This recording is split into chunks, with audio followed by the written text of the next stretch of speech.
Good morning. Well, welcome to the Economic Outlook for 2025, a joint event of the Mount Vernon Springfield Chamber of Commerce and the Southeast Fairfax Development Corporation.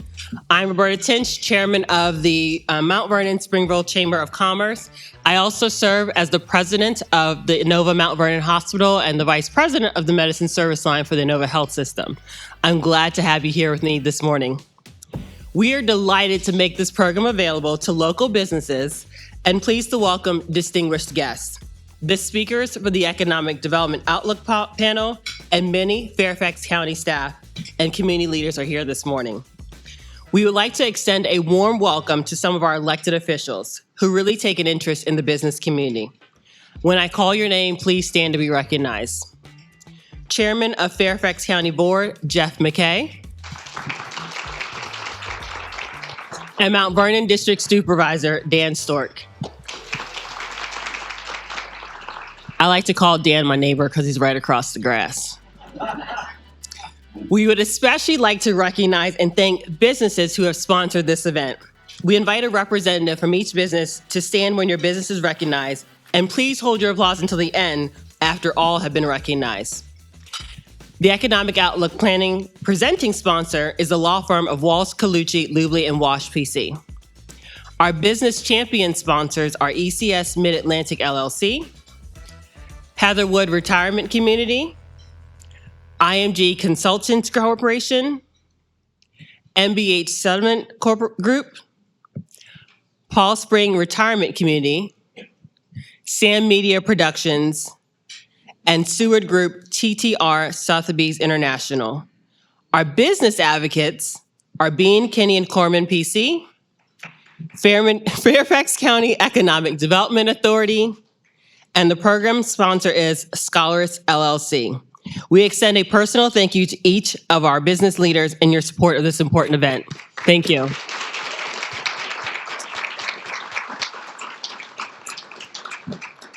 We are now excited to hear from Kathy Taylor, a land use attorney with the law firm of Walsh, Colucci, Lubley & Walsh, PC, the event presenting sponsor. Kathy.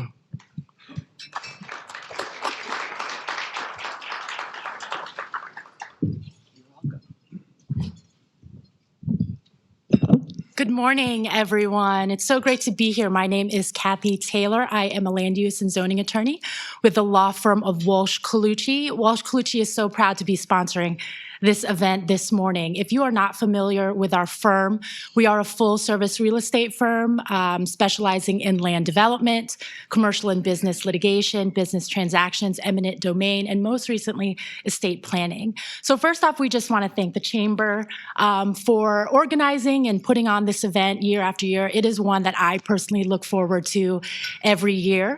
And as we all join here to discuss the economic outlook of Fairfax County, I think it's important to first just recognize the incredible transformation of the county over the past years. A great example of that growth is right down the street along Richmond Highway. I'm sure many of you in this room, including my firm, has been part of its slow evolution with the preparation of the BRT. And so as we all get ready for what I don't doubt is going to be a very stimulating and insightful discussion. I don't know what circumstances you may find yourself in as you sit in this room. I'm sure we all know someone, a friend, a neighbor, a colleague, a family member who may be facing a very challenging and uncertain tomorrow, just in light of the swiftly changing economic climate that we seem to find ourselves in.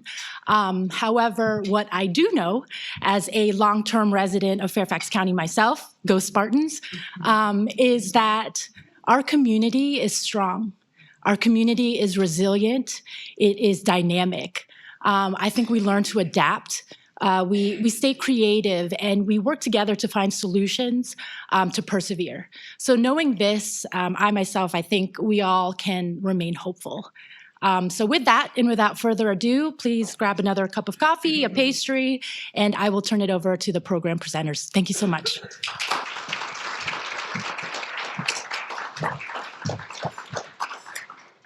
Thank you, Kathy, and I'm really, really inspired by your comments. Thank you for that. The Chamber is honored to host this event with the Southeast Fairfax Development Court, or FSDC. We appreciate our partnership with SFEDC and all this organization does to improve the Richmond Highway corridor.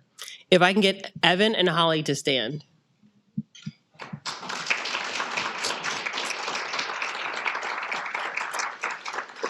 Evan is the Executive Director of FDC, and Holly is the President of the Mount Vernon Springfield Chamber. Thank you both for all you do for our community. So before we move into our program, let's take 5 minutes and let each of you introduce yourself to the other people at your table. And that means each person gets about 45 seconds, no longer. You all are a chatty group this morning. I know you're glad to see each other. And tell your name, your business, and share your business card. And if we run out of time, we will leave time at the end. So do not fret. We will leave opportunities for you to continue to introductions. Please introduce yourself to your table mates.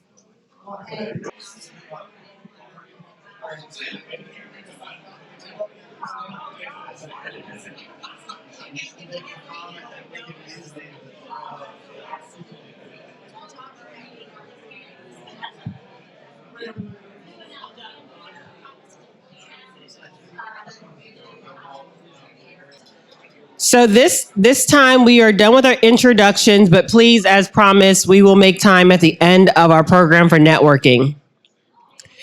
All right, so this year's economic outlook is particularly timely with all that is happening in our economy. Our recent change in administration has caused a lot of change and uncertainty for our region. The prospect of tariffs is on everyone's minds, while inflation and interest rates continue to be a drag on business development. We appreciate the panel of speakers who are here today to share their expertise and thoughts with us. I will invite them to come to the stage and take their seats at this time.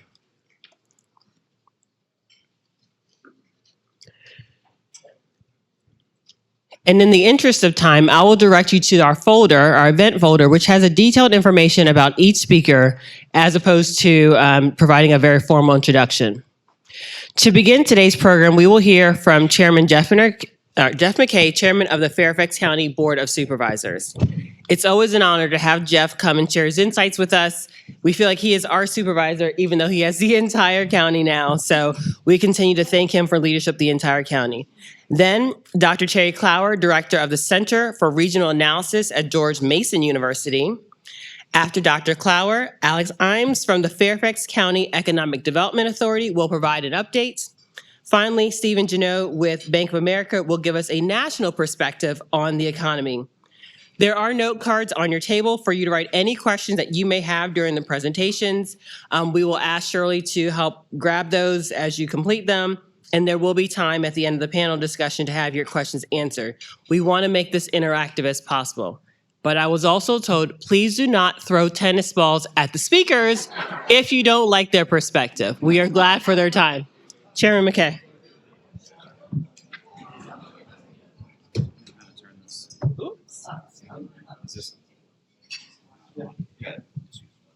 Let's see.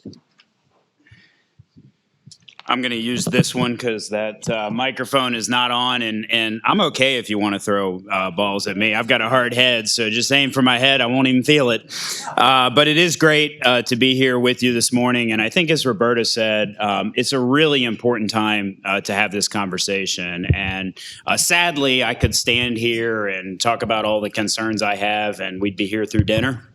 Because I do have a lot of them, and I think everybody should have a lot of them with what's going on right now in the world. And I don't want to dwell overly on those because, as our last speaker from Walsh Colucci said, we're very happy to live in Fairfax County, and we feel like if you're going to endure tough times, and certainly we have before, there's no better place to be positioned than here in Fairfax County because of our strong backbone, our strong economy, some of the things that we take for granted every day that we start to focus on more when there are challenges thrown in our way. And so I feel very optimistic about our ability to get through this. That doesn't mean I'm not going to be very outspoken in trying to defend our economy and trying to get others to step up and try to defend our economy here in Northern Virginia. So we're not going to be shy about that. But I do want to inspire us and get our minds thinking a little bit about the questions that we want to ask and what we're going to hear from our panelists up here by sharing some really positive things as a starting point, because I think we all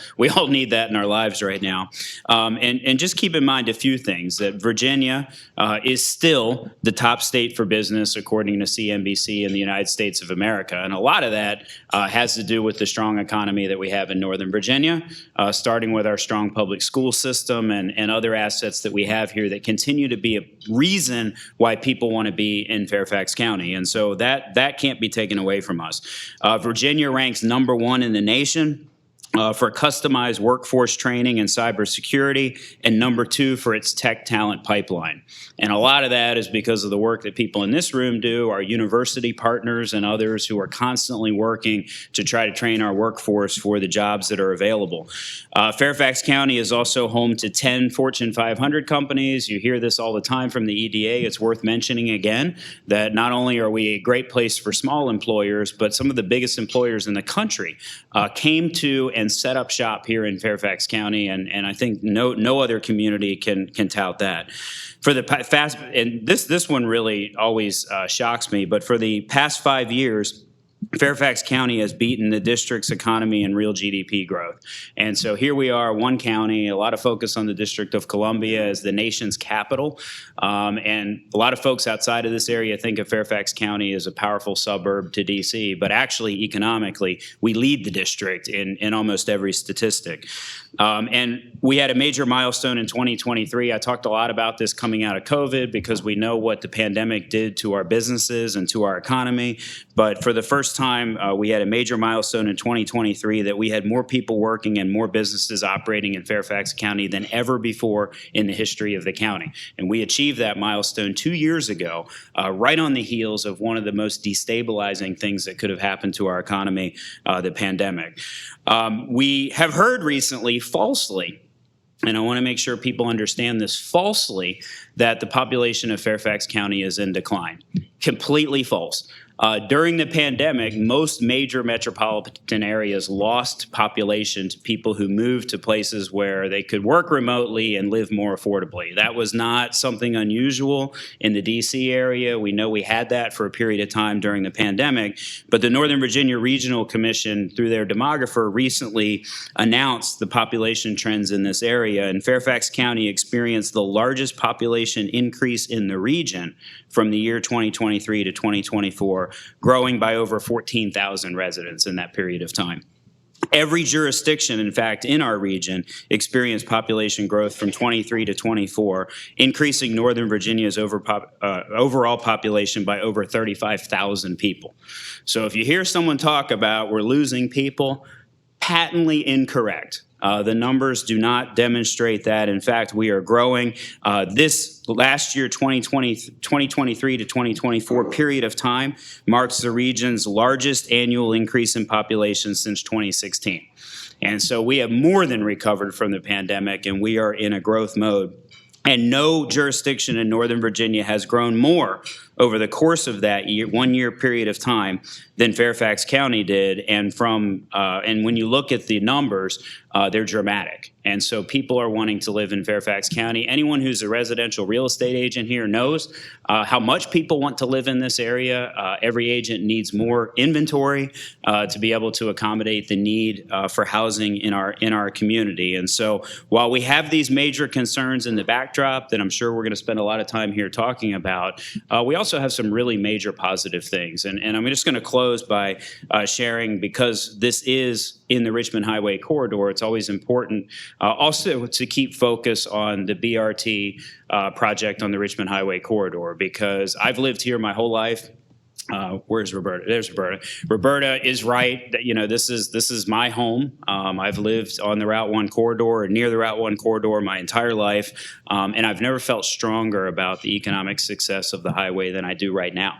And not only is that because of the growth that you see already occurring on the highway, but never before has the county embarked on a over $1 billion infrastructure investment in this end of the county of the magnitude that the Richmond Highway Corridor is about to experience. And so that project continues to move along. I think it's going to be a catalyst for future economic growth along the highway in a remarkable way. And we are positioned with our position with Fort Belvoir and the Huntington Metro Station as the bookends to the most intense part of the highway that will experience transformation.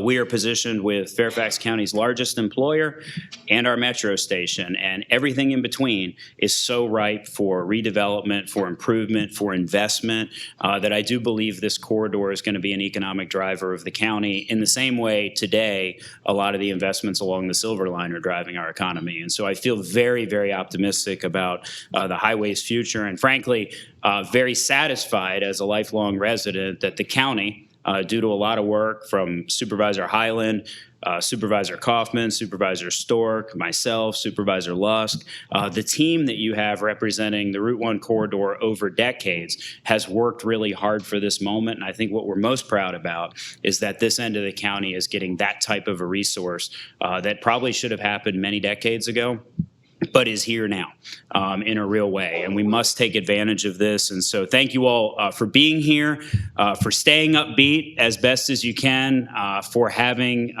total confidence in the future of the Richmond Highway Corridor and the great things that are going to happen. And I look forward to being a part of the panel and answering some questions this morning. So thank you all.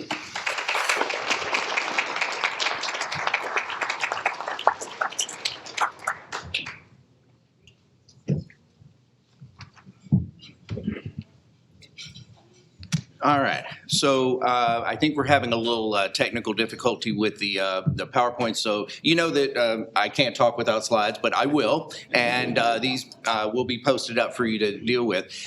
I appreciate everything Jeff says, and there's data, and in one of these. So I am an economist. I practice the dismal science, but at this point, I think we need to start from some positions of where do we stand now, what's facing us, but then without wanting to ruin my economist, card, I want to talk also about where we can go in, and Alex will talk a little bit more about where we can go. Let's just take a step back for a moment and look at, yes, CNBC says, we best state to do business. And there are some metrics that are getting better, but a lot of the key metrics, things like population growth, GDP growth, things like that for the state, we rank in the middle with the country. In other words, 14, 15, and I'm talking about ranking among all the states, 20, 25. So while whatever metric CNBC does when they say we're the best state to do business, I don't know what metrics they use to come up with that. I'm happy for it as a marketing piece when we're marketing Fairfax County or the state to other to businesses as part of that. But we are not in as strong a position as we are. Now, thank goodness, compared to the district in Maryland, we are in a hugely positive position, but understand that. And going back in time a little bit, this region used to actually kick butt against what the nation did on a recurring basis. You look at the early 2000s, we're talking about, 150 basis points better of annual GDP growth in this region versus the national average. We have been trailing for a better part of 10 years now, actually over 10 years. And even in the last period that we have data for, where the region finally kind of caught up in terms of rounding the numbers at about 2.7% real growth, we matched the state and actually matched the country. If you won't round it off, we were actually a little below. But so much of our GRP growth, gross regional product growth, has been in a single sector of building data centers. You take that out and we are still trailing substantially. What this just means is that our economy is shifting a little bit. Now, year over year job growth in the region, we're up just a little bit, about 22,000. That's not bad growth. It's not particularly weak growth. And in fact, that's after the BLS came through and did a bunch of revisions and actually made our numbers look better than what we were seeing in the latter part of the year. So we see that a little bit. As a region, we have recovered, jobs from the loss during the pandemic. We see federal spending, of course, up until here this year, we were seeing federal spending go up. But what really is concerning, as you will remember from previous presentations I've done, much of the contractor jobs that we see show up in professional and business services. But what has happened with that sector is over the last couple of years, even though federal spending has continued to go up, we have flattened out, had periods of decline, periods of increases, but basically have flattened out in professional business services growth. That either means we're becoming tremendously more efficient, or in some case, what we suspect is happening is that some of that work, though it shows place of performance here, those employees are not necessarily here. The remote hiring stuff that we saw going on.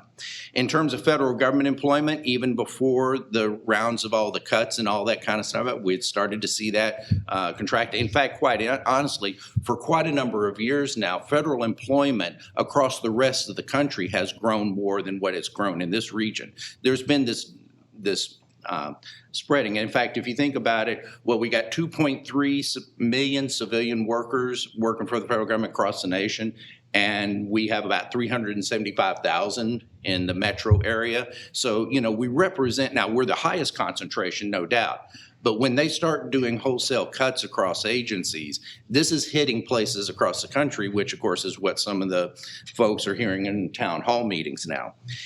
In terms of job, in terms of particular sectors, one of the interesting things is that leisure and hospitality growth has still been, it's still negative over the last few years. We never came back up to pre-pandemic levels, and now we're actually starting to fall a little bit. Some of this, there's a lot of factors going into that about wage, substitution of capital labor. If you go into McDonald's now, are you ordering from a person or ordering from a kiosk? Those kind of things. So there's a lot of those kind of factors coming in. At the end of the day, there are challenges that we're continuing to have. Chairman McKay is absolutely right that we saw population growth in Fairfax County and in the region overall. A lot of that can be attributed to a recovered resurgence in net international migration.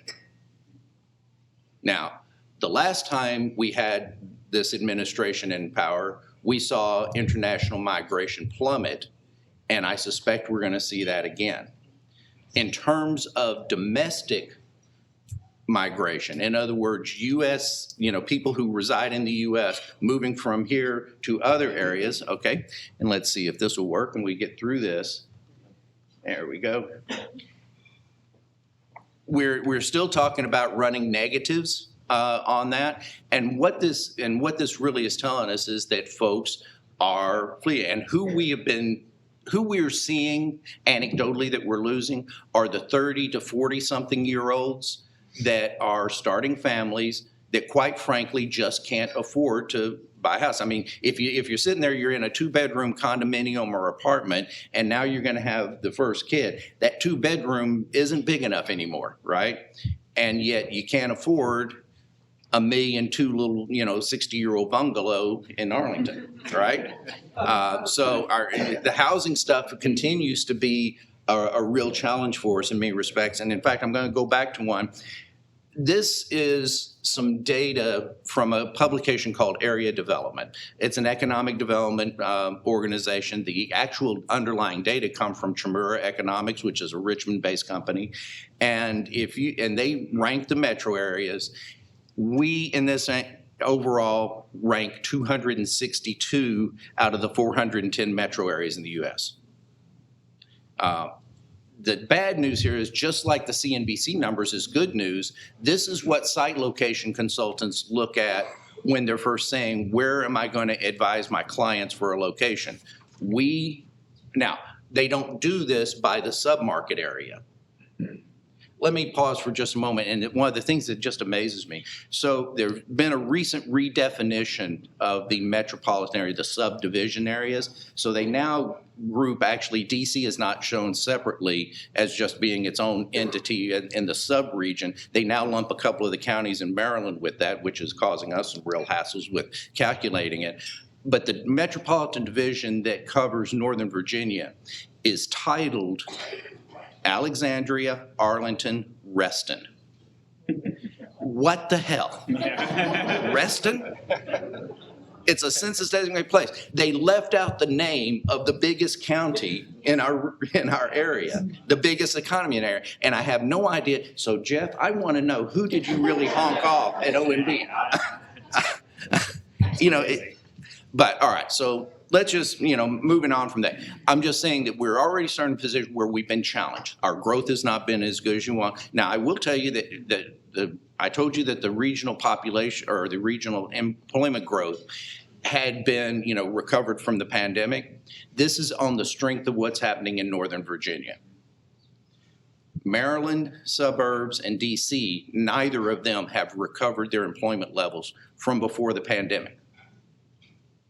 And I will tell you that what you're seeing in suburban Maryland, and we see it every day on the American Legion Bridge, is Maryland citizens are voting with their feet and coming to Virginia to find jobs. And increasingly, we're seeing intra-regional migration coming on. Now, how that's going to play out in the next few months, I don't know. All right, let's get into real quickly a few things that are going on now. Obviously, we have no external factors impacting our economy at all at this point. Full return to office. If I live in Stafford County and I come up into town, went there because I wanted a place on the water and I couldn't find one in Fairfax County I could afford. Sorry, that's Jeff's fault too. It's all his fault.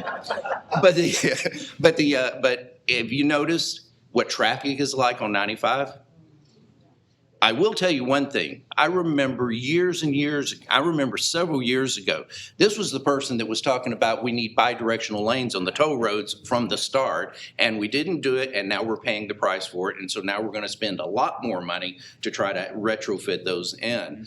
But the point is, as you notice, there's a whole lot of people that are coming on 95. In fact, for a long time, remember, I kind of kept thinking, well, if we haven't returned to the office, like some of the data were showing us, where are all these people going, and why are they doing it at rush hour, right? But we are seeing this movement. Now, an interesting thing is we have now seen in the housing market, number of homes for sale in Stafford County has gone up 50% year over year. So I think we're going to see some people coming back in, but it's going to be moving into what? And I'm afraid some of those people, they may be selling, but they're not selling to come back to Northern Virginia. They're selling to go elsewhere, is what I'm concerned about. They want to bust up the swamp, with the Schedule F stuff. We haven't even started to see a lot of the things that come out of that.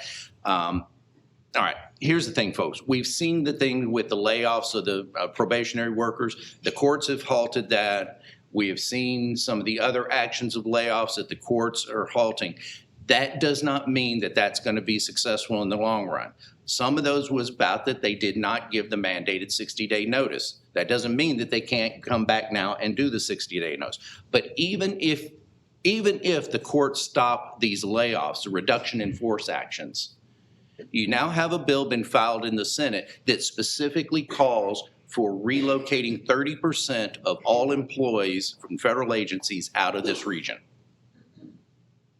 So at our very best, we're talking probably at the notion of losing 125,000 federal workers.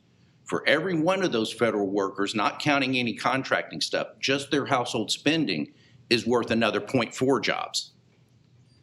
When you start counting the contractors and all of that, I think we are in a position that over the next couple of years, we could see as much as 200,000 to 250,000 jobs disappear from this region.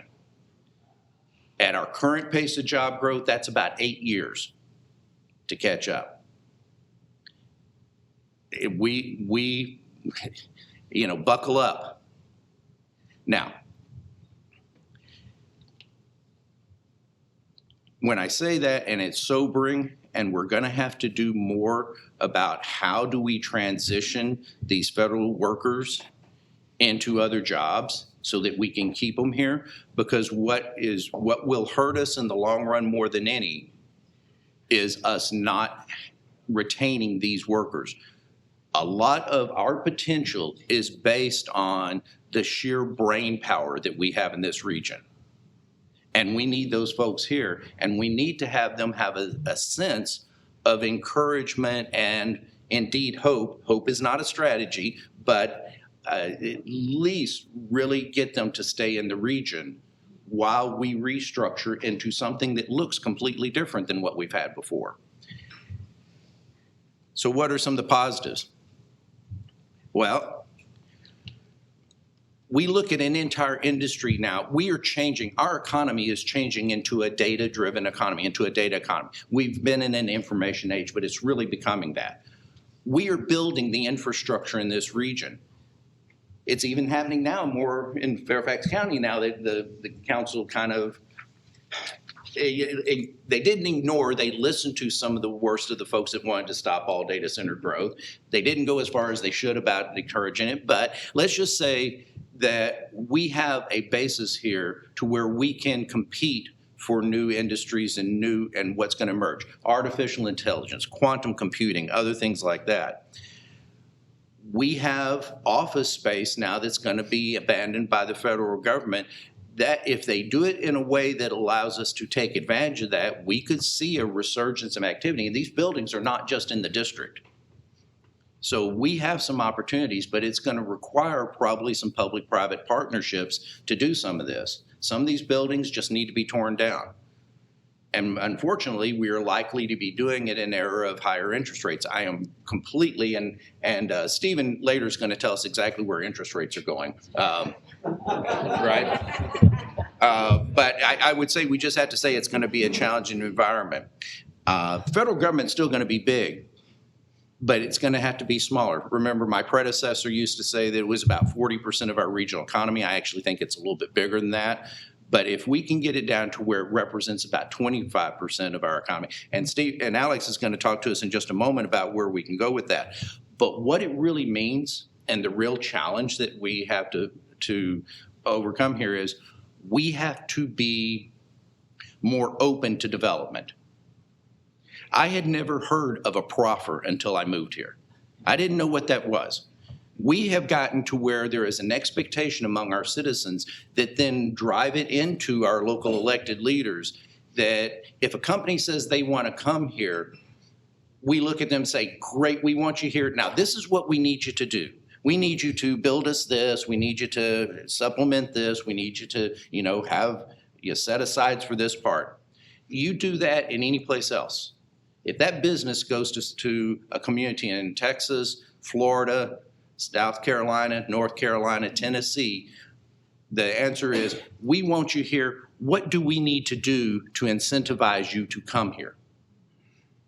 It's a different story, and that's who we have to compete for now. No business, not even contractors, have to locate in this region anymore. So we are in an open competition. Now, we've got the stuff that we can do. We just got to do things like, everybody has land use regulations. Well, Houston's a little different. They don't have zoning, but they're just different. They still regulate land, trust me. But we also just have to be better about the process. We can't tell a developer that it's going to take you 2 years, 3 years to hear from us about building something. We have to move things at a pace of doing business, not a pace of you have to be here. With all of that, then let me just conclude real quickly, because Alex is going to actually detail how we're going to do all of this stuff, and I think it's great. But what we need is we still have to have the transportation assets. The bus rapid transit is going to be a shining example of what we can do as an alternative. We are still going to have to put hundreds of millions of dollars into Metro, and it's unclear to me how much support we'll have out of the federal government for that moving forward. So we're going to have to figure out how to do that, and yet we're going to have to do this additional spending at a time when the tax base is under real constraints. Over the last 12 years, adjusted for inflation, the tax base in Alexandria and Arlington has not grown at all. Fairfax is up about 16% on an inflation basis. Because of data centers and having green space to grow, Loudoun and Prince William are up about 230% over the same period. We've got to just rethink how we're doing this. With that, let me just conclude in saying, understand we have challenges, understand it's going to be hard. We have to figure out ways to help the folks that are losing their jobs, and this is not just the federal workers, it's the contractors, it's everybody else, because the first reaction they may have, our housing market is still relatively strong. They could sell a home that they've been in for 10 years and make a pretty good profit on it and take that money and use it to buy down a mortgage someplace else. So even if you're talking about coming out of a 2.5% or a 3% mortgage, if you increase and are able to put 50% down, it's less problematic, even if you have to go to a 6.5%. My point is, we have to just rethink the way we're doing things. We have to tell folks that are usually the crowd of, oh, don't do that, oh, don't do that. No, we have to do it. We have to build. We have to build our way out of this crisis. And with that, I'm going to leave it to Alex to give you some details on how we're doing it. Thank you very much.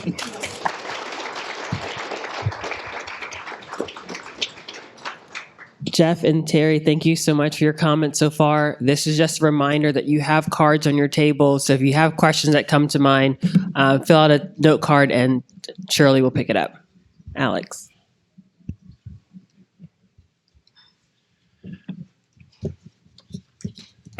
Good morning, everyone. I'm Alex Iams. I'm the Executive Vice President at the Fairfax County Economic Development Authority. And apparently, according to Terry, I'm also a chef because I'm going to give you the recipe for how we fix this.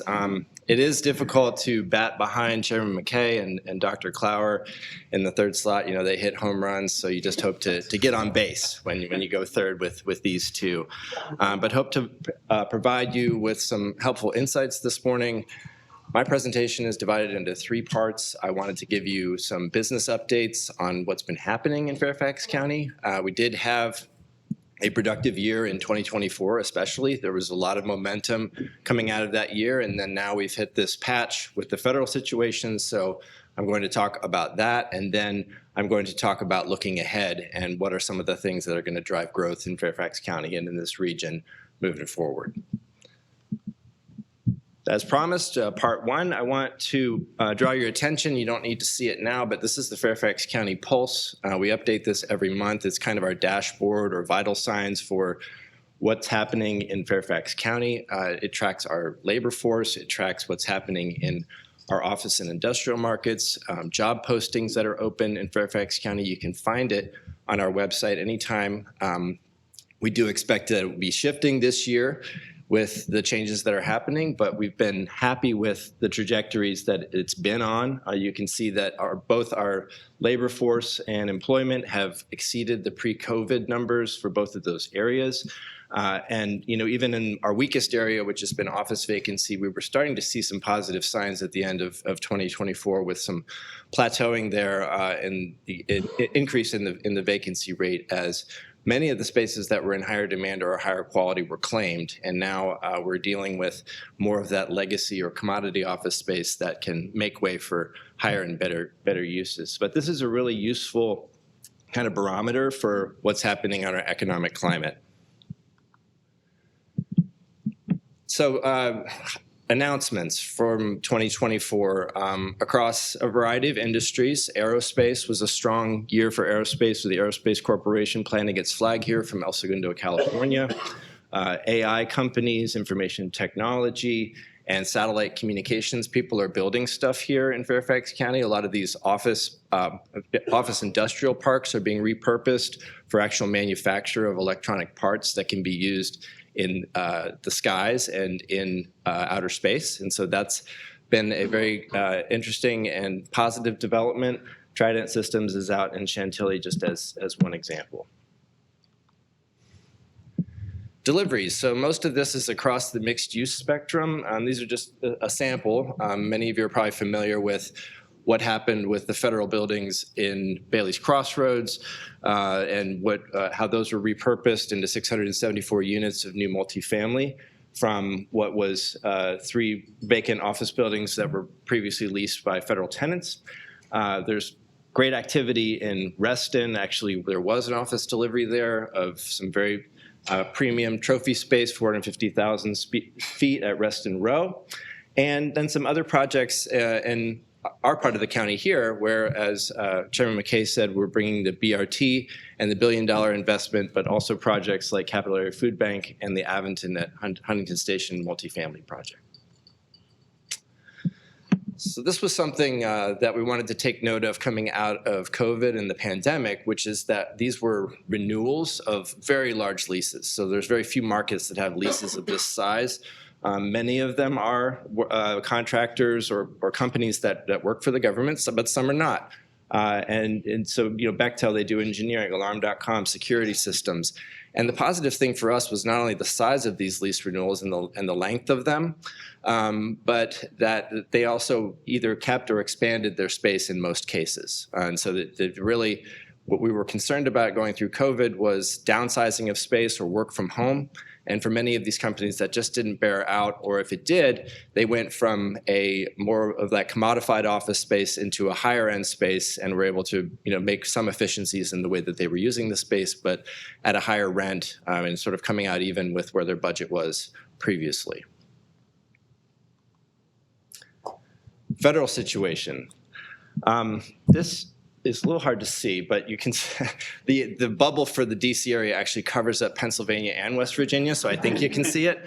And what it indicates is that between 2011, 2012 and 2023, so just an 11-year period, this area lost 13 million square feet of federally leased office space, more than any other area in the country. So that's more than 1 million square feet a year.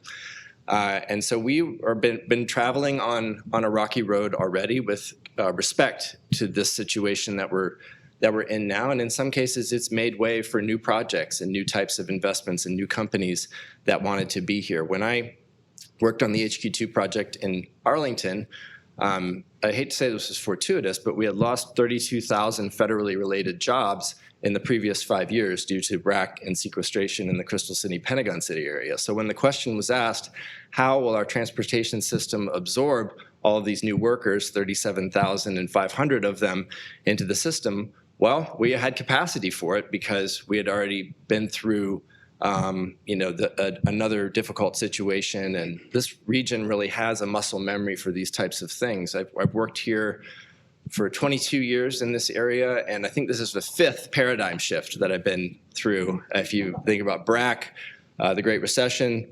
sequestration, COVID, and now this second Trump presidency. So I think as a region, we've learned how to work together, and we've certainly stepped up in the areas of collaboration between public and private sector and between everyone and the great universities that are here. We've opened 3 new university campuses in just basically the past 10 months, Virginia Tech in Alexandria, the new Fuse Center in Arlington for computer science, and the new UVA campus at the Inova facility in Fairfax. So again, there's a great aggregation of resources and intelligence here and workforce and education, like Terry said. I'll get into some of that later, but I just wanted to mention that while it was top of mind.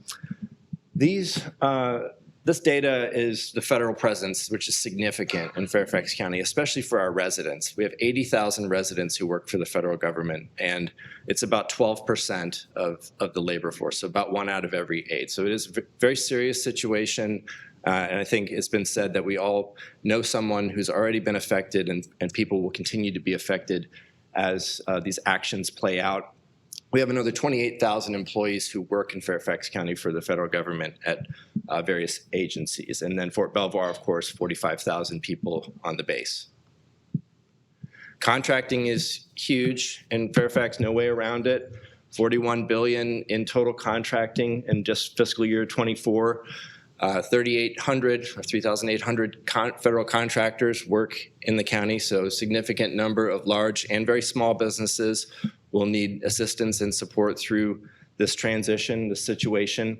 Most of the contracts sit in the Department of Defense, which some could see as being a protection or an insular a level of insulation for us. We just don't know. But as far as some of the preliminary figures that are coming out about which agencies are going to be reduced and by how much, that's one of the ones on the lower end when you're looking at anything from 5 to 50% across the entire federal government. This one is closer to the manageable level as far as it's concerned. It's also very large, so any cut is going to be felt.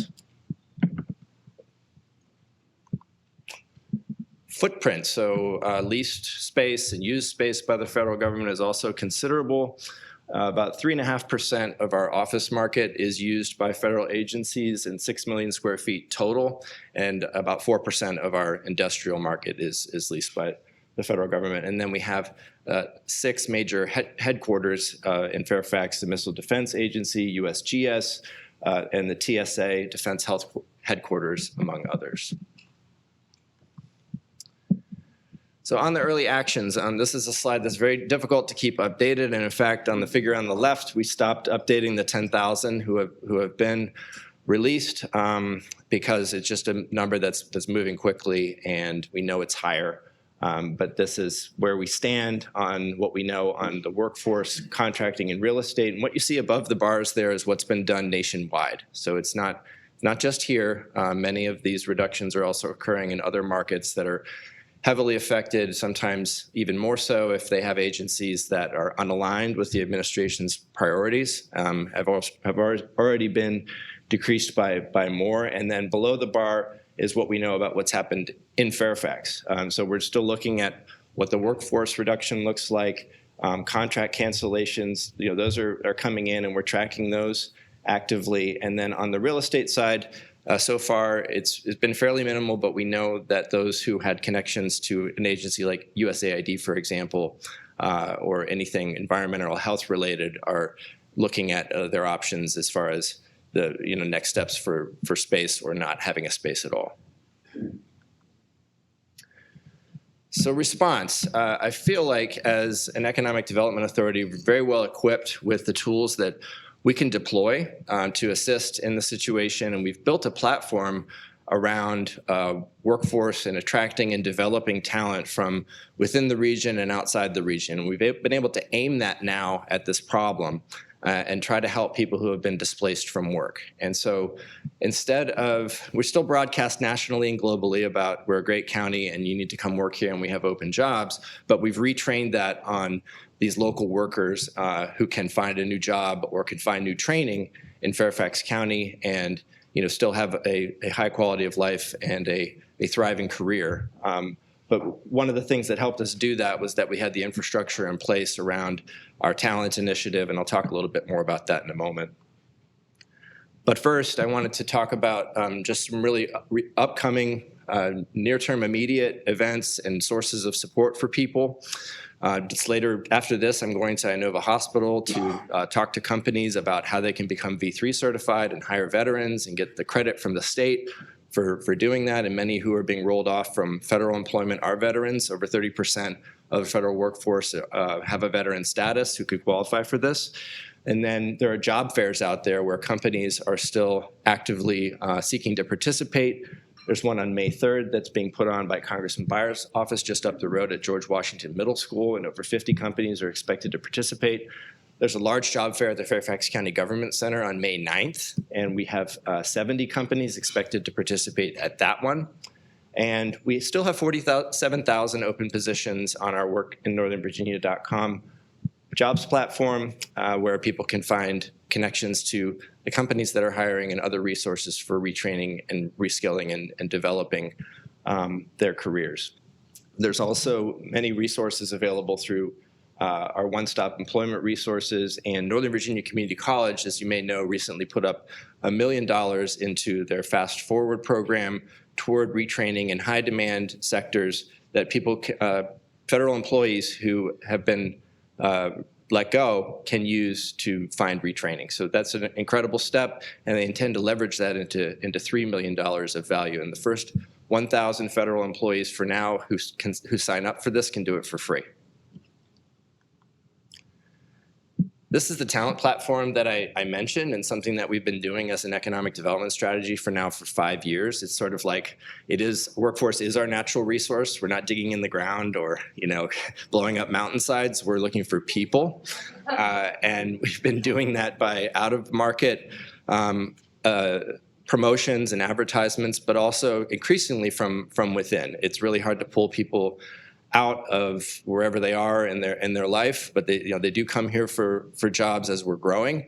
But it's also much easier to keep what you have, or keep those who are transitioning from a great institution here, or the military here, or just even from our own K through 12 schools here, and put them into jobs and never have them leave in the first place. So that's been already a new orientation, or an orientation we've been in for several years, about working with K through 12 higher ed and the military, and then some of our regional partnerships. We get about 10,000 views on our job board a month through the workinnorthernvirginia.com website, and then we actually bring companies into the schools now. We've done about 100 of those events at middle schools to talk about your next career in Fairfax County when you come back from college, or you get training after high school, and many things that they should be aware of, that they can grow their career and have a great life right here in Fairfax.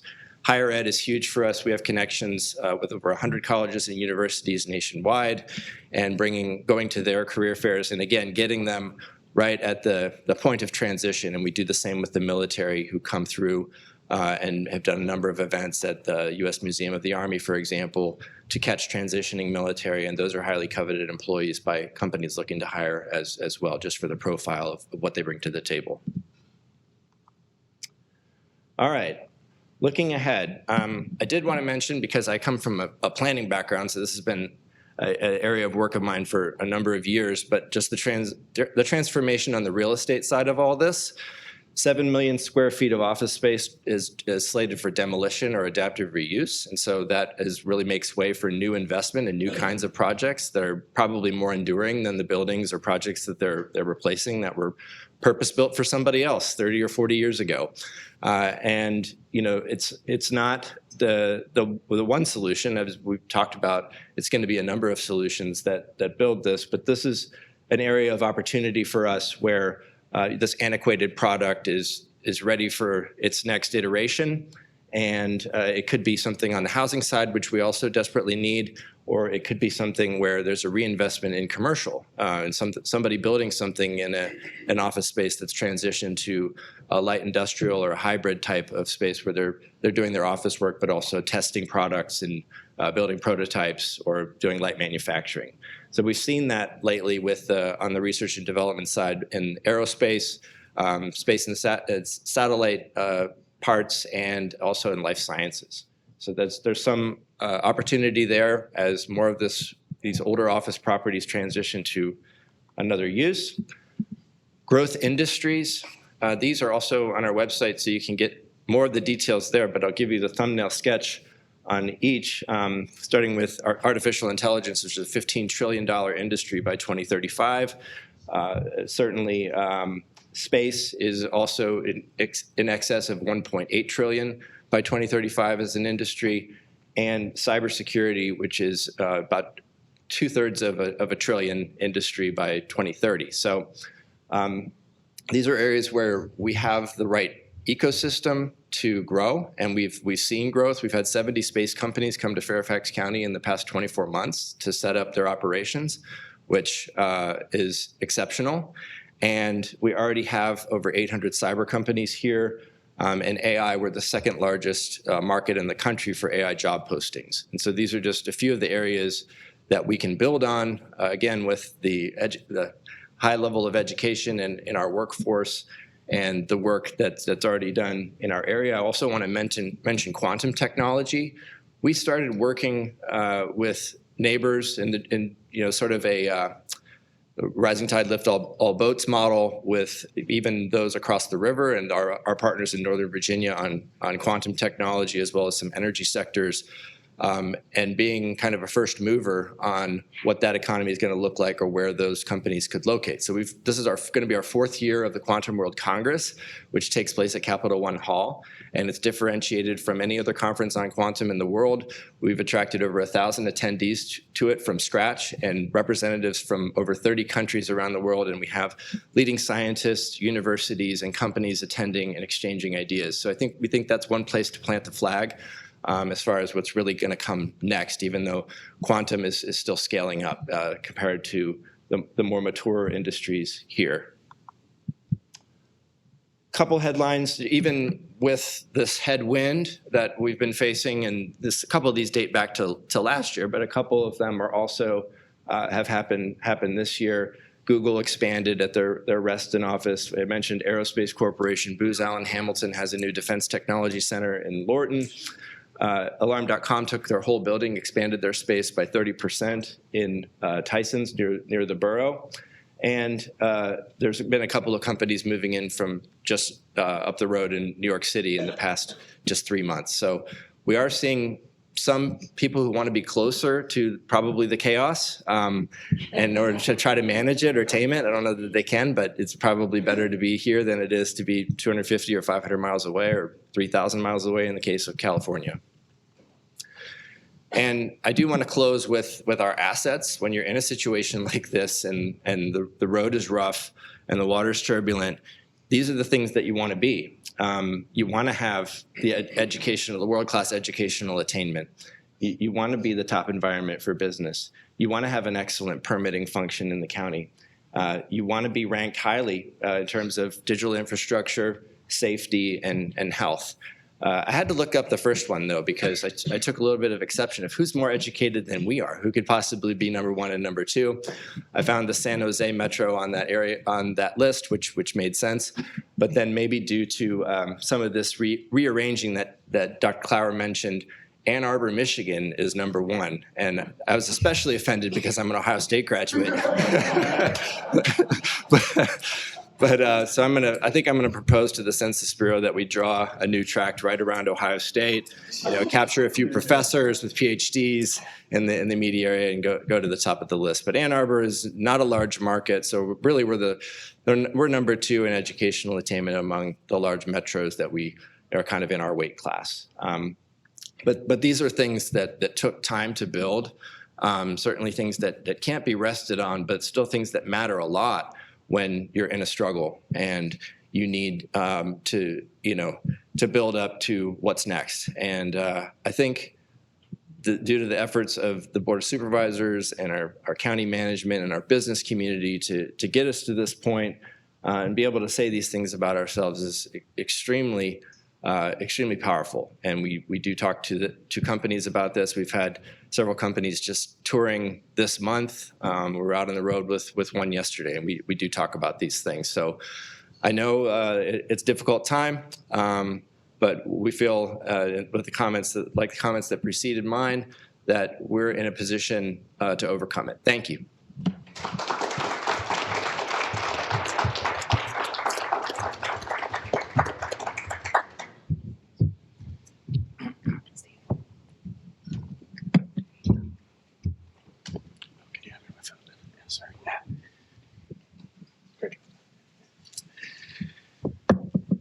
Well, I think I'm probably the new one here, but if Alex is happy to hit singles, I guess I'm just happy to be here. I don't have slides mainly because at this point we're changing our forecast basically every week. I was just in Houston yesterday, and we like to print off these nice books, beautiful slide decks. We're in the banking industry, so we really like to make a show of it, kill a few trees. And I told them all to throw away these books after the fact. So unfortunately, they'll need new ones. It's not a great thing. We're not very environmentally friendly, but that's how we operate. So with that said, I think, at least for me, I'm fortunate to be kind of the relative optimist today because I get to look at the national economy and not just the local economy. And it does seem that most of the headwinds, at least so far, are more localized than they are kind of a national story so far, right? I think yesterday will be kind of the big risk factor that emerges for the national economy. And with that said, I'll maybe just start with our baseline forecast. So we did recently revise down our growth forecast from 2.3% this year to 1.8%. So a 50 basis point reduction, but 1.8% growth for the U.S. economy really isn't that bad in the grand scheme of things. It's something that we saw in the 2010s. That wasn't, the roaring 2010s. It was the post-GFC recovery. But it wasn't an economy that was, too difficult to write home about. It was something we could live with. So if we get 2% growth, 1.8% growth, that's okay for the U.S. economy, especially coming off 2 years of basically 3% growth, very strong growth. Why did we revise down our forecast, though? Is mainly about a few things. One, we've seen weak growth to start the year, so we just marked to market based on that. But really, we're seeing a lot of uncertainty. So with the tariff announcement, even if they don't stay in place, we're going to be operating in this period of uncertainty. What do businesses do in that period? Well, you all can tell me better than I can tell you. I'm an economist. I'm not someone who runs a business. But generally, what we think they do is they wait and see, right? You wait for that uncertain period to clear. So what do? You pull back on investments first. So we're going to see a hit to non-residential investment. What does that do for job growth? Well, it's probably a little bit of a headwind, but there's still enough support for job growth to really remain positive. And that's coming from sectors like healthcare. We have an aging economy that's going to support healthcare moving forward. We still have healthcare employment that's roughly below its pre-pandemic trend, and that's really been a big driver of overall employment. So we have kind of some structural acyclical trends that are going to continue to support employment moving forward. And what employment does is, well, it supports the consumer. And we know that the U.S. economy is ultimately a consumer-based economy. It's about 2/3 of GDP. So as long as people are employed, as long as people are getting paid, we feel relatively confident about getting positive growth. But then, of course, what comes into the factor in terms of the downside risk isn't our tariffs, are the policy sequencing. So when we thought back to November, what could happen with this new administration? We thought, on the growth front, you had some positive stories. You had tax policy. We can still get that. That seems to be, if we get kind of what the Senate's talking about, it's probably going to be more pro-growth than what we expected. Then you had deregulation. That's definitely positive for a few industries, right? We're still probably going to get that. That's going to help finance. It's going to help energy, a few other sectors. But then on the other side of that, you have tariffs, right? We did expect tariffs to increase, maybe not at the rate they have as of yesterday, but we'll see if those stick. And then you have immigration policy, also a headwind for growth.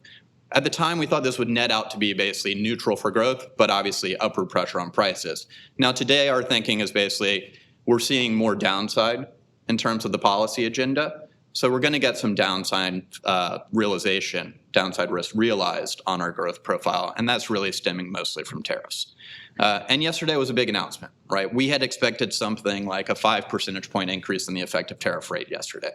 We got something closer to an 11 percentage point increase. We're going to have an effective tariff rate, again, if these stay in place, of 20 percentage points. Before, in 2024, we had an effective tariff rate of 2.3 percentage points. This is an 18 percentage point increase. The consumer's not going to be able to avoid that. How is this going to work? Well, we're going to see higher inflation.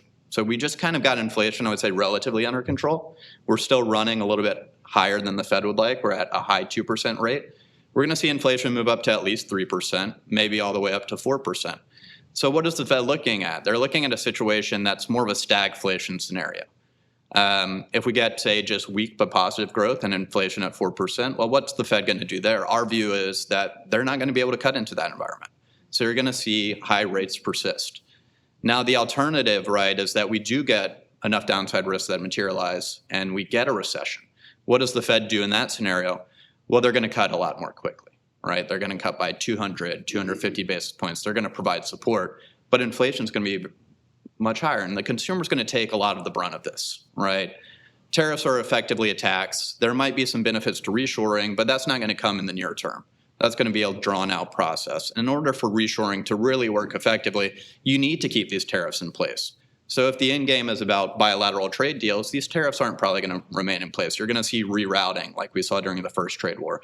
Vietnam, Mexico really benefited. It wasn't necessarily domestic producers that benefited. So this is the big question mark, right, for us. It's the fact that when we look at the economy, fundamentally speaking, we have a strong labor market if you take out these policy risks in the national level. DOGE notwithstanding, right, not what we're seeing to the federal government. But the private sector is still strong. You have support from certain sectors. It's narrowly driven. But overall, it's still a healthy labor market. It's very stable. You have positive real income growth, right? That drives consumer spending. You don't really have any excess buildup in overinvestment, overhiring. So there's no kind of internal reason for the economy to enter a recession. Of course, recessions are usually caused by exogenous shocks, and we can get that from the policy front. It's usually thought that the Fed kind of makes a mistake, but now we can get it maybe from, do we see just a huge tax hike? And that's how tariffs could play out. But what I'll say, and I guess I'm keeping my remarks probably too short, but obviously I'd say it's more time for questions. It's just there's a lot of uncertainty right now. It's hard to have conviction right now in the U.S. economy. But if you remove kind of this policy risk, if we get this uncertainty just kind of to diminish, then I think we still have strong productivity growth. We still have a lot of reasons to remain optimistic. And then we can see that inflationary effect kind of normalize, and maybe the Fed can ease rates a little bit lower, but you're still going to be left in a higher rate environment than the 2010s. But there's a lot of paths that can go from here, and it's really going to originate from what happens over the next few months, whether it's we get more pro-growth tax policy or whether or not we see these tariffs kind of ramp up even more as other countries retaliate. So with that said, maybe I'll just stop there. I mean, I know that was short, but more time for questions. I saw a lot of notes being passed around. So, yeah, thank you.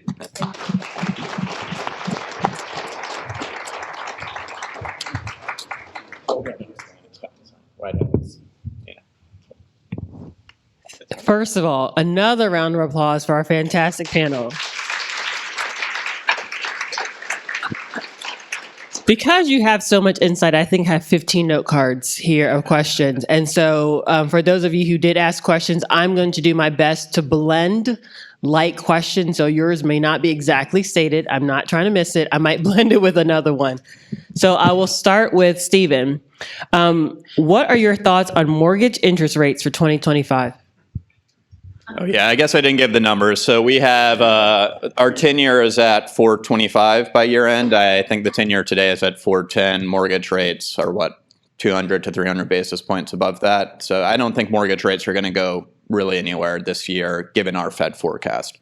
Now markets are pricing in much more Fed rate cuts than we are. So you're seeing some relief. But again, you're not going to see a significant amount, and most households actually have mortgage rates below 4%. So you're not really going to see that lock-in effect be freed up anytime soon. The effective mortgage rate is sub 4%.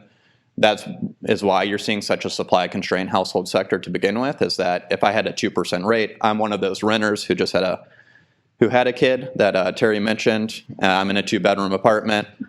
I came from New York. I think 1,000 square feet is a lot of space. We have 2 bathrooms. So we can fit. If we have a second kid, I'll have to move. But yeah, I don't think you're going to see much relief in terms of unlocking the housing inventory supply in the near term. And the alternative is if you get a recession to where you do get rate cuts, then obviously that's maybe not great for the housing market generally because it is cyclical in nature. Thank you. And I'm going to squeeze past you so I can be in the middle. And yeah, my sister lives in New Jersey, New York, and she's trying to move to Fairfax County. So trying to find her a job with 2 bedrooms, 2 bathrooms, actually, just 2 bathrooms with 2 kids. Yeah, 2 bathrooms and 2 kids. All right. It is. All right. Let's start with development. That's the topic of these questions. So this will probably be a little bit of Alex and Chairman McKay. So for Chairman McKay, if all federal funding, including funding already promised for the Route 1 corridor and the BRT is pulled, will the project be able to go forward? If so, how? So the project will go forward. Obviously, that's a concern of ours. We have a application in at the federal level that is progressing along fine at this point. I think the main driver of that is to keep our heads low on that for the time being and hope that gets approved. And that's the advice of our Department of Transportation, who does this work all the time. And so we feel pretty good about the federal funding piece. Obviously, the money that goes into the widening piece, which is necessary to make the BRT be accommodated, is largely in hand already. And a lot of that is thanks to the Northern Virginia Transportation Authority, which I represent Fairfax County on. We have had conversations with the NVTA about potentially securing additional funds. The good news about this project is we're far enough along in a literal concrete way that there's no turning back. I mean, we've acquired a lot of properties. We have a lot of right of way in hand. We have a lot of the funding for the widening already approved. And so the project will continue. I think the biggest challenge is if we don't get the federal funding is will that cause a delay in the BRT component? And that obviously is one of the most important aspects of the project. And so we're hopeful. We're following all the strategies that are given to us to get the FTA funding for the BRT piece, but rest assured, project is moving forward. Literally, if you drive the highway now, you see that happening. And again, most of the money needed for the widening components is already in hand and isn't going anywhere. It's dedicated to this project. Thank you. And what about projects that are entitled but are not yet built? Can we develop strategies for moving these entitled projects forward? Yeah, and so there are a number of these. Terry and I were talking about that. I wanted to do rebuttal after my friend's presentation, but in a serious way, we were talking about this fact because there are thousands of residential units, particularly in the Tysons area, that have already been approved by our county years ago that have not been built yet. And so this whole idea about development, I think there are always ways to improve the development pipeline. One of my big things has been working to get plans approved a lot quicker in the county, permitting a lot quicker. We do have we do have a number of already entitled projects that haven't been built. We do have some mega projects coming forward as well, which are unusual in Fairfax County. I mean, in our last board meeting, we approved a massive redevelopment of the AT&T property.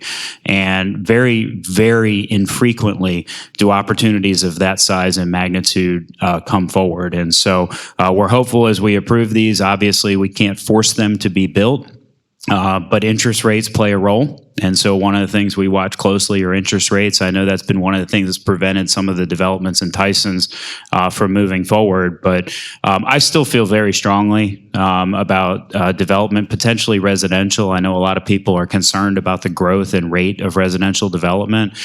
We are concerned about that as well. But we did do a recent study in the county that showed that for the first time really in my lifetime, you think about how Fairfax County was built. We were built under this premise that commercial development pays a higher percentage of the bills. Residential development drives up the bills coming to the county.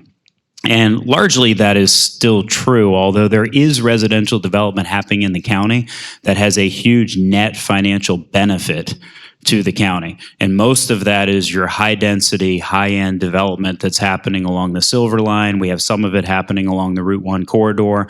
High priced units, don't generate a lot of kids. Seen in some cases, particularly along the Silver Line, as retirement options for empty nesters that we can keep in the county. We've finally seen some types of residential development that help the bottom line of the county. And then lastly, on affordability, we have to be developing a lot more housing, whether we like it or not. But one of the drivers of the high cost of living here is the lack of inventory that is out there. And so I know there have been estimates that have been done by the EDA and others in the past that show we're tens of thousands of units of development of housing behind where demand is. And so I still feel like there's going to be strong residential development pressures on the county, and we got to make sure we do it smart.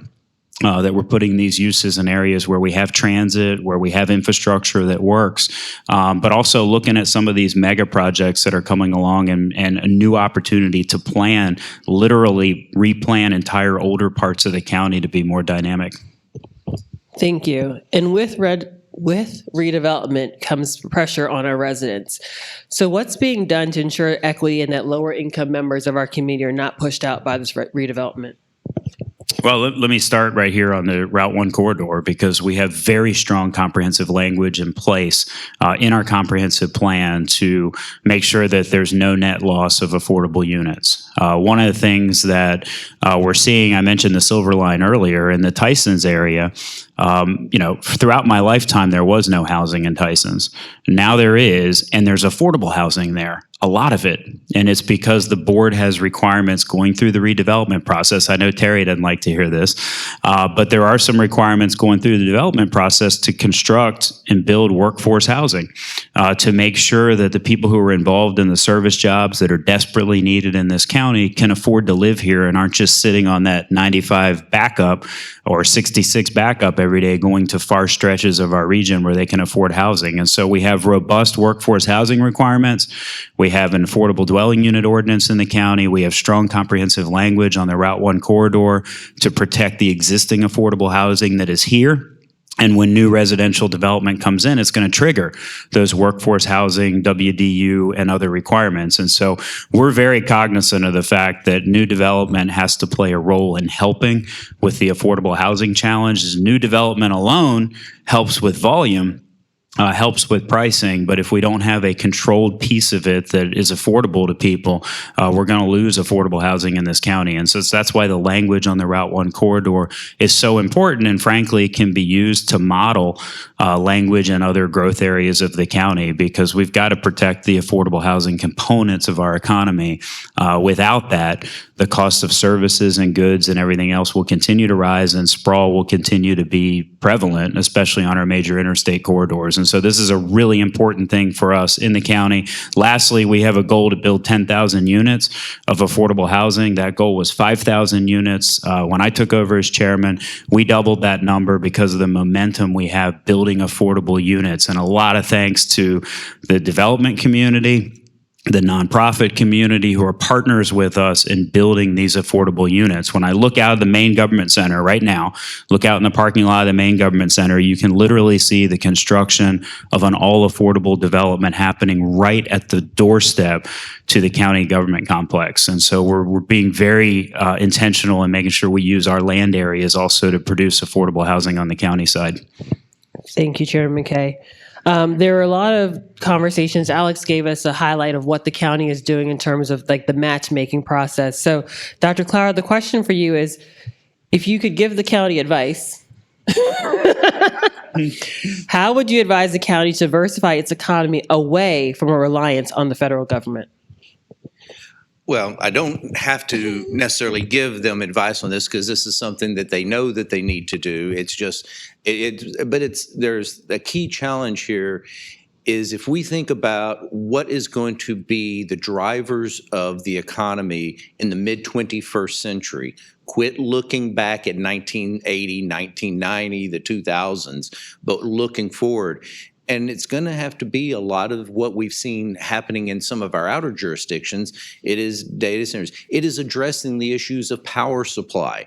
We need to be the place where innovation happens, to where we don't look at things and say, well, we're not sure we want to do that yet. No, we want the innovation to happen here. It's an interesting thing that, we talk about things like small modular nuclears as an alternative power source. There is a company based in the District of Columbia that is actually building now a demonstration nuclear plant, one of these small modulars. Unfortunately, they're doing it in Europe because, think of this, the European regulations are easier to navigate than U.S. regulations on this. So we got to. I will say that there's two or three factors to it. Is that one, we have the base. That's why I can be hopeful. We're going to have some period of real pain here for coming because we don't shift in this. But it is that shift of come do business with us. We're going to have to use tools. We're going to have tools in the economic development toolbox, like incentives that we've never had to do before. That's an uncomfortable thing to think about because you need the tax base too. But it's also looking at understanding where we have blockages to development. Look, I would tell you that we need the housing supply issue. I mean, the last word out of COG was that regionally it's 200,000 housing units we're behind. I don't think it's quite that much now, but we need to, build, baby, build, right? And while the process has certainly improved, I challenge for more. Can we, 60-day turn?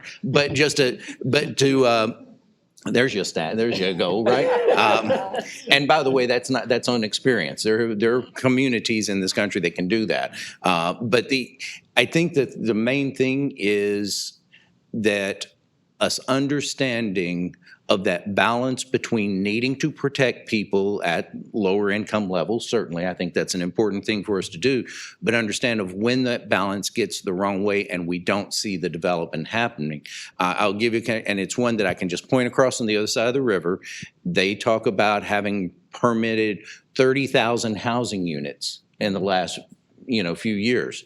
And then they put rent control regulations on it, and the number of units that have been built have basically been zero. So you have to look for those pain points of knowing, and one way to affect housing prices here in a good way, we don't want our housing values to drop. What we want is for the rest of the country to kind of catch up with us. These high growth areas like Nashville, Dallas, Orlando, they're catching up with us in price. not all the way yet, not nearly, but we can do things of just look for these new innovative ways, like the chairman was talking about, of building. Look at what you have the space for in Southeast in Supervisor Stork District. It's where can we be innovative? Where can we have innovation districts? You know, an interesting report that was done out of the George W. Bush Presidential Center recently, innovation districts. You think about, you know, where you have a academic research institutions with leading edge technology companies coming out. The most successful ones in this nation have housing components built into the district. You can do that in Southeast Fairfax. So, Dan, Jeff, next week. Yep, next week we'll have it all. We need it that fast. But in case. I'll do one more question, then we'll wrap up. I'll do some wrap-up comments. So, Stephen, given what you've heard from the group here, what you know nationally, how would you advise business owners to brace for the challenges ahead? Well, again, I'm an economist, so don't take my business advice. I mean, I think you just have to plan for all possibilities, right? So you want to be strategic and looking at all different scenarios when it comes to your input cost, your labor cost. And then you need to evaluate, can you pass on this to the consumer, right? What happens if you can't in that scenario? Going to kind of Terry's point around that break point on affordable housing, right? There's a point where the consumer can't take it either, right? In terms of higher prices. So trying to figure out that, what do you have to absorb and what does the consumer absorb? But yeah, it's a difficult time. In uncertain times, I don't have good advice for you. We're trying to figure it out too. Yeah. Good luck. No, So I want to thank all of our esteemed panelists for the time they spent here with this morning, not just their time, but their insights and their guidance. And we get to get a bit of a sneak look behind the curtain of what their work is and how it relates to our economy. So things that I wrote as highlights, I appreciate Chairman McKay talking about quantifiable growth in the county. We are a high demand area for people to move into, and the commitment to growing in this part of the county through different redevelopment acts. Dr. Clower, that he really highlighted the state of Virginia with respect to the rest of the nation, and comments how various sectors are growing, shrinking, or growing and changing, and the trends experienced there. And there are realities, but there are also some things to be positive about. Well, the one thing that he said that really stuck out to me is that we really need to have an open mind and a change in attitude of what we can do and be positive of what can be possible here in our county and be part of that change and not how we used to do it. So that is being innovative. That is thinking about why is it broken and how do we fix it, and to address these changing environments.